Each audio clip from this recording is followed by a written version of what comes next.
You are listening to The Bar. GBB drones, in the air and on location. You can see the tailbacks here.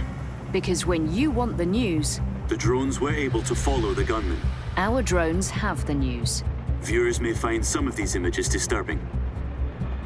GBB drones, in the air and on the air, 24 hours a day. GBB, know the news.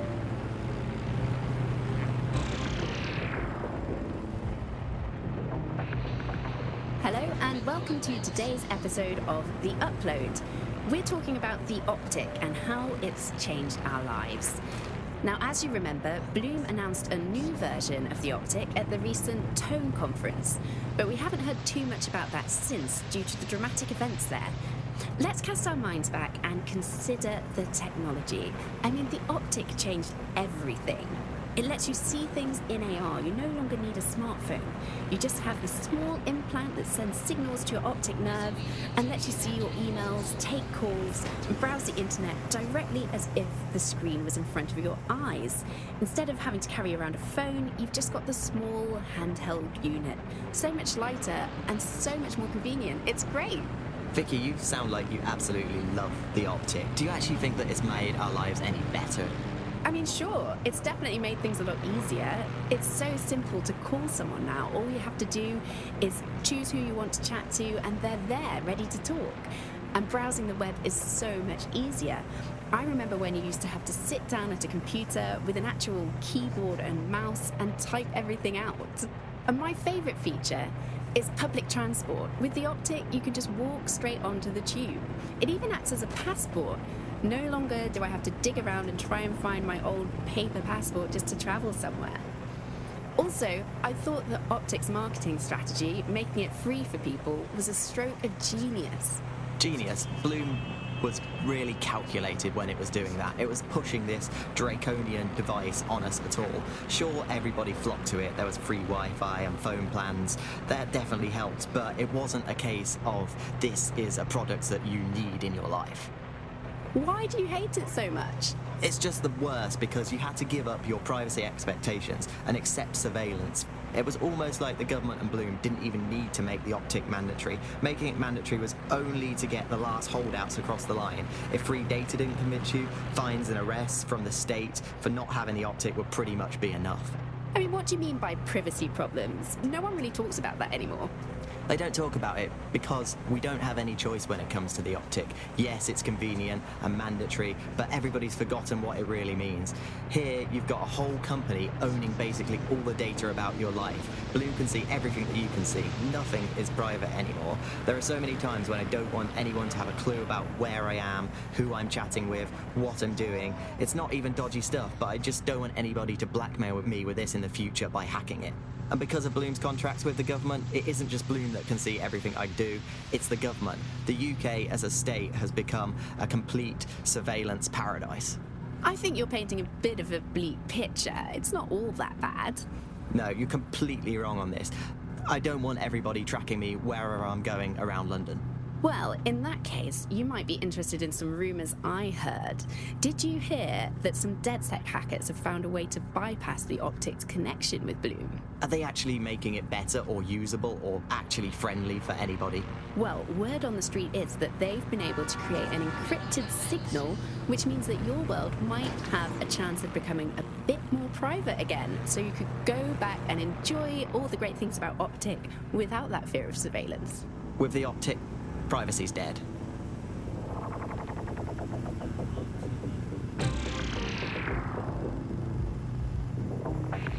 Coming up today on The Upload, we're talking about Sky Larson, the enigmatic founder of Broker Tech. Everyone knows her name, but no one knows too much about her, and we only really see her these days as a hologram. She was pretty young when she launched Broker Tech, the company that is best known for introducing Bagley to the world. Nowadays, it's hard to remember a world before Bagley.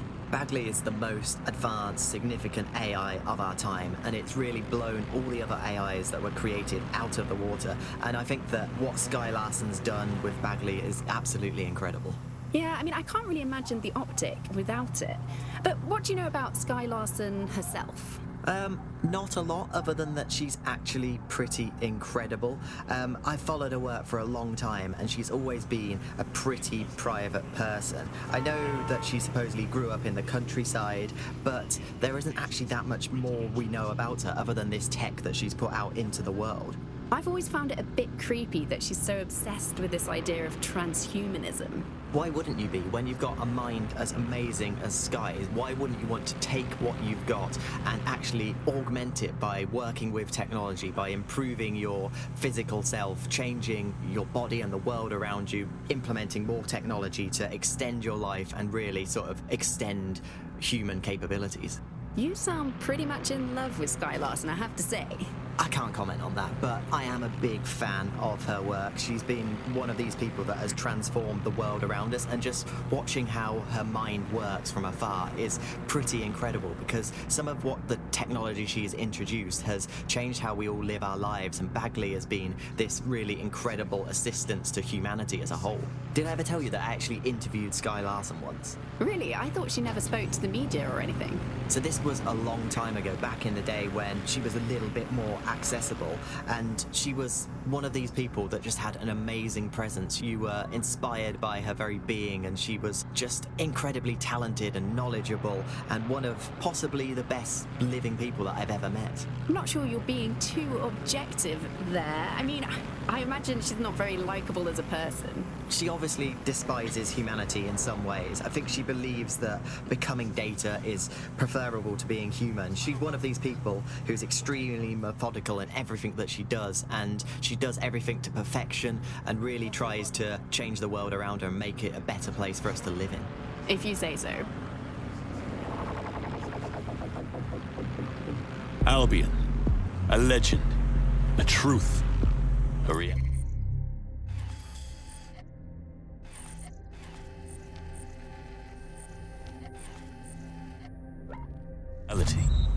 From the strength of King Arthur to the cunning and fairness of Robin Hood, this Green Isle has long told stories of those who stand for justice, whose strength protects those in need. The time of legends is past, but the values remain. Albion.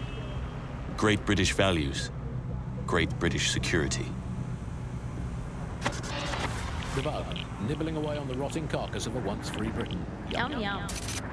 Hello, Bugs. This is The Bug. I'm Andy. This is Alice, and today we're going to be pretending that everything is fine. Yeah, and back. Yeah, that was fun, wasn't it? That was as long as I could manage. A second and a half. A reality time now, however. And, well, finally today, we're going to road test the latest update to the CSAY app, the government app that has brought the great British tradition of snitching on people you don't like back to the very heart of public life, the school playground.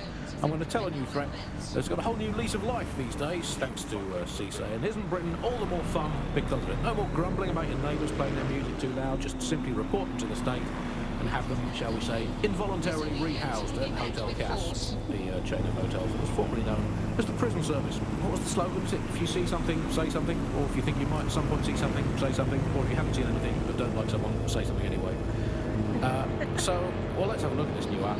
Alice, I'm sure you've got it on your phone. I mean, at first glance, but the interface is lovely. It's so neatly designed. A simple button to snitch on someone. That's so much better than non-government informer apps like Stool-Easy, Canary, or Narkshark. I mean, look, I just need to geocache where the person I'm ratting on currently is. Let's call her, for the sake of argument, Alice.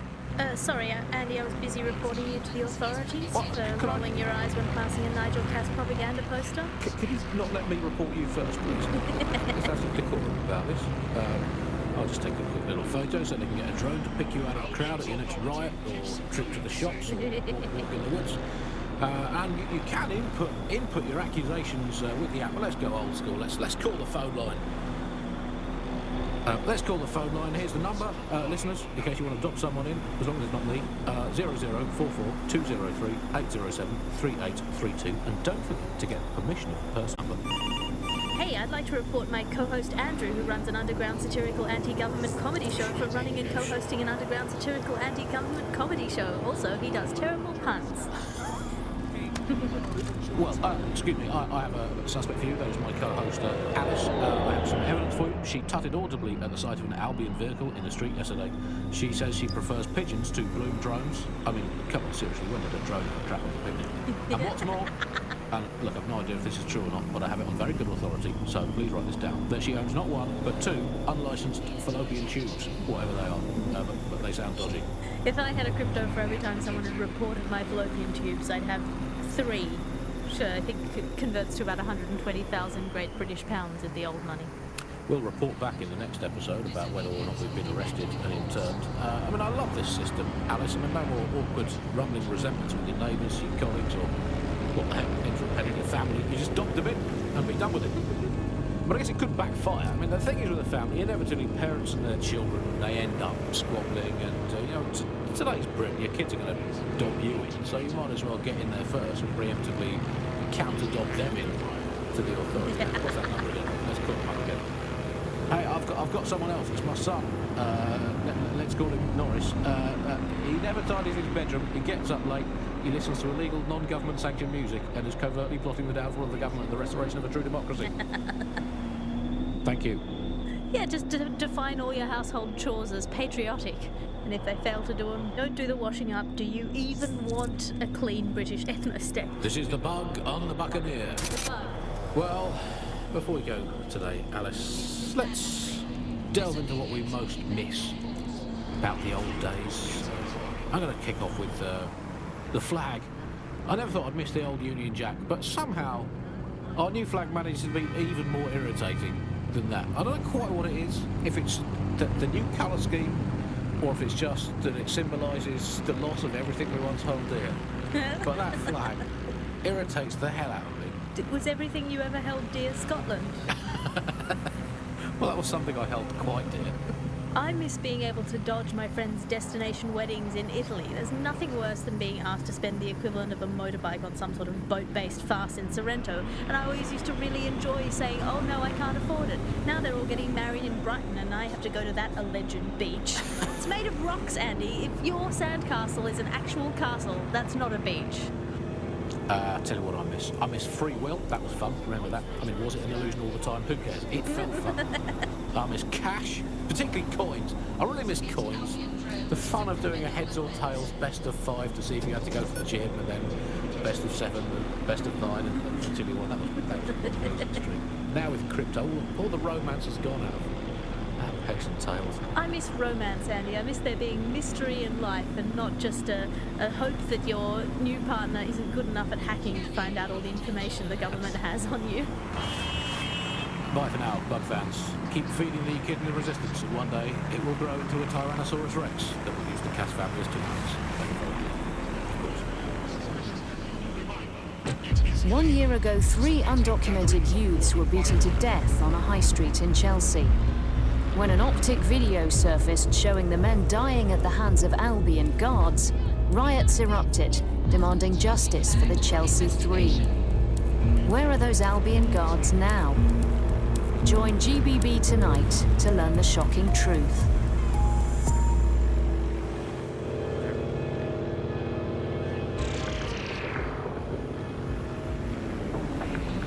Coming up in today's episode of The Upload, we're talking about how Bagley managed to conquer London. Pretty much my favourite topic. I could talk for hours about the rise of the AI system. It's easy to forget about its origins. It's so present everywhere we go now. Bagley just kind of blends into the background. Bagley is the service AI that's present in every Optic device. Whether you're using the Optic, Bagley will be there. The AI is streamed to your Optic from Bloom Central Command Center, and it was first created by Sky Larson, our tech hero, as part of her techno-utopian idea for the world. Why do you think it grew so quickly?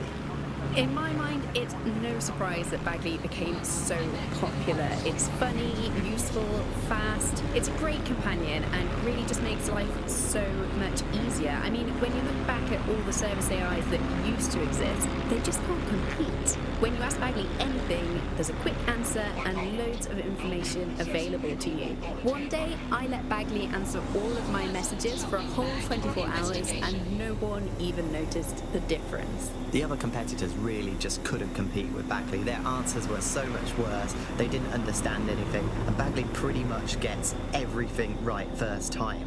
Do you have any idea why Bagley really Auto beat all drive the now competition? disabled. Well, it's really the data, isn't it? Ever since Broker hooked up with Bloom, that's when things